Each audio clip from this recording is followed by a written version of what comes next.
So happy to have you guys here today. So the other day I needed a box for these whipped body soaps that I got for some Christmas gifts, but I couldn't find any for the size that I needed. So of course I turned to my Cricut and I went ahead and made some of my own. And I wanted to share those with you today, plus another box template that I made that's more kind of like your standard shirt box size, but it can be resized for if you need something really small for maybe jewelry, or larger if you need something, you know, that's not quite as big as a shirt box, but maybe to fit a scarf or something that size, or like a baby onesie, you know, you can resize it for multiple things like that. So with Christmas around the corner, I really wanted to share these with you guys because I knew that they would come in handy. But they're really great for any holiday or occasion.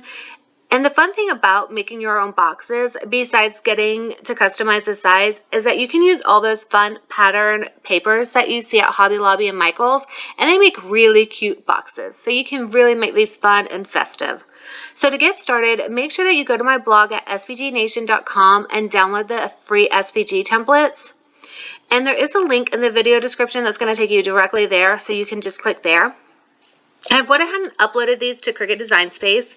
So here are the different box templates. We have our rectangle box right here.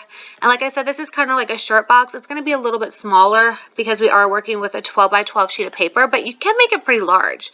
Let me ungroup these, and you will need to ungroup them as well to modify them. As you can see here, I mean, this is almost 12 inches in the width or the length here, but of course the box sides do come up, but it still makes it a fairly large box. It's a little smaller than a shirt box, so it's great if you need something to wrap like a scarf, like kid-size clothing maybe in, when a shirt box is just too big. Or you can really resize this a lot smaller and fit jewelry, or like if you make those acrylic keychains and want to make those as a gift, to put those in. So it can have many uses. And then I also made this box, which is more of like a tall box, like a cylinder. And this one is the one that's going to fit those body soaps and stuff like that, or anything where you just need a taller box. And again, this can be resized larger as well. It does have, I'll go ahead and ungroup these as well because they'll need to be ungrouped. So make sure you ungroup both of those before you make any changes. But again, if you see, you still have plenty of room to go. Just make sure you don't resize these any bigger than 11.5 by 11.5. But all you need to do is, when you do resize these, make sure that you click on both the box and the lid together when you resize them. And then all you're going to do is drag them for whatever size you need. And then once you do that, click on this one and just make sure, see, it's a little too large now. You just need to keep that under 11.5. So we're just going to click on those and resize them just a little smaller. Okay, so now these are fine to make, and you'll do the same thing with this. Just make sure you click on both the lid and the box if you want to make these smaller. They're great for jewelry or like stocking stuffer gifts, like making these a lot smaller. This one does really good as a small box or bigger. So they're very customizable. I'm just going to undo that. And once you have these sized how you want them, you do need to change these. You're going to see these as either squares or lines. If you're in Design Space, probably squares. You do need to change those to your score lines. So we'll go ahead and click on this box right here. And click down here, right here where you see the black lines and box. And go to your operation and change that to score. If you're not using a scoring tool, then make sure you delete those because you're not going to need those layers. And go ahead, while all those are selected, click right here on your gift box template and hold down Shift while you click on that and just attach those. And that way your Cricut's going to know exactly where to score. We're going to do the same thing right here. We're just going to change those to our score lines and then hold down Shift so that we can select the box layer with it, or this is really the lid right here, and we're going to attach that. I've just got 2 more times that I'm going to repeat this. And all those lines are grouped together. That's why it kind of comes up looking like a square. So you only need to click on that one layer to change them all. So right here, you can just click on this one top layer right here, and that's going to change them all. And click there. All right, so that's all you need to do. These are ready to go. You know, if you make these smaller, and it's small enough to fit 2 on the same sheet of paper, but you want like the box lid a different print than this lid, then just go in right here on your bottom box layer and just change that a different color. That way it's going to put it on a different mat. But otherwise, if you make them big, they're already large enough that they're going to be on separate mats, so you don't have to worry about changing the colors.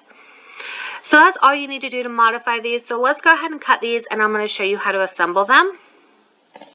Whenever you use your scoring stylus or scoring wheel with pattern papers, or especially with the glitter or shimmer papers, make sure that you place your paper upside down on your cutting mat.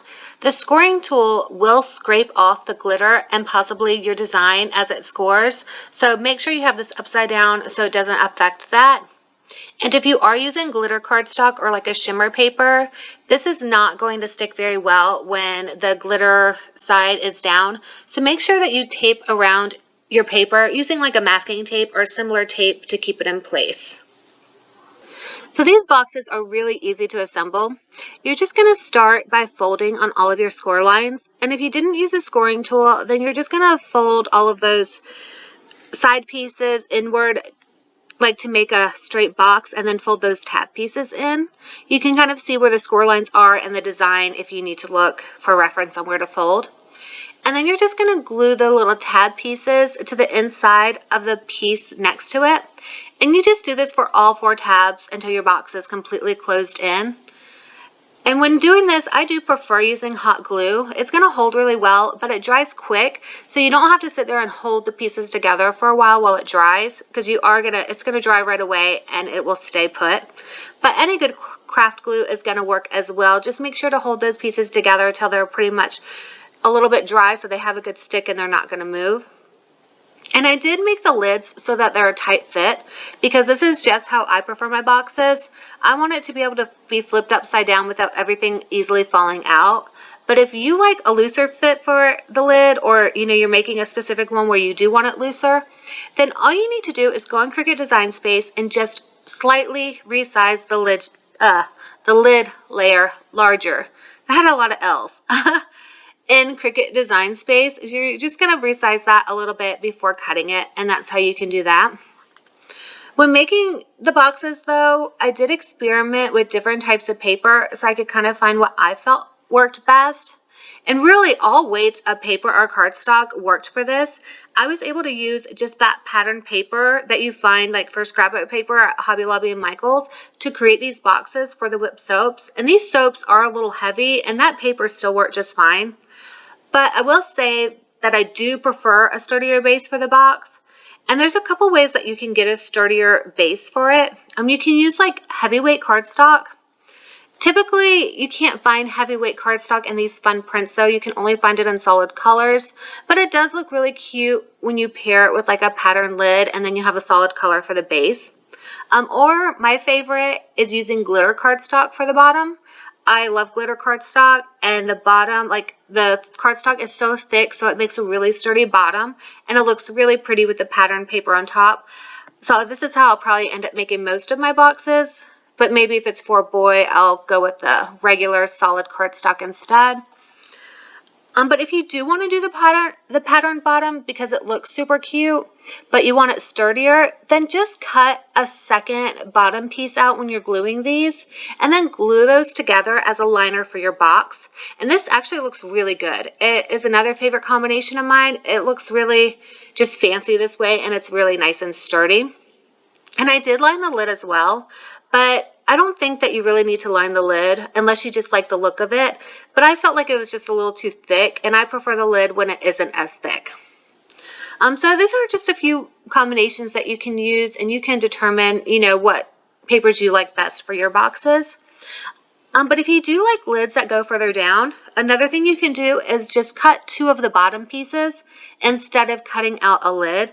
And I did this with the donut box just to show you how it will look. So the lid will come all the way down to the bottom of the box. And this is really going to give you a good lid that's not going to come off, especially if you don't resize it at all to make it slightly larger.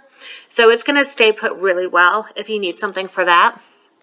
So there's just a lot of adjustments that you can make with the sizes of these and how you make them look. I originally wanted a box for the whipped soaps so that originally I wanted to make a box for the whipped soap so that I could wrap them. But then after seeing how cute these boxes are with all these different prints, I decided I'm just going to add a ribbon and a bow to them instead, because I think that it looks cuter with these separate papers than it would with it being wrapped. So you really don't even have to wrap them when you create these boxes. They're just super cute. But anyway, I hope you guys will get a lot of use out of these templates. And if you have any questions on how to make or assemble them, then make sure to leave those in the comments below and I'll answer them there.